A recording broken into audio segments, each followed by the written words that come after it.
Chayamers, we're here at San Raffaele Ospedale, the biggest and beautiful hospital here in Milan.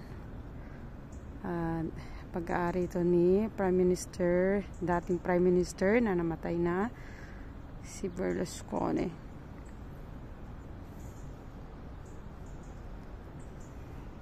Magaling yung mga doktor dito kasi alam ko dahil naopera na rin ako dito.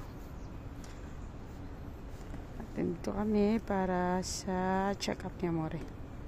Yummers, pwede ka mag-shopping, may bar, may kapela, o yung small church. Ito para sa Central Plantation. Yung hospital na kompleto na. May mall, may pharmacy, may bar, lahat na.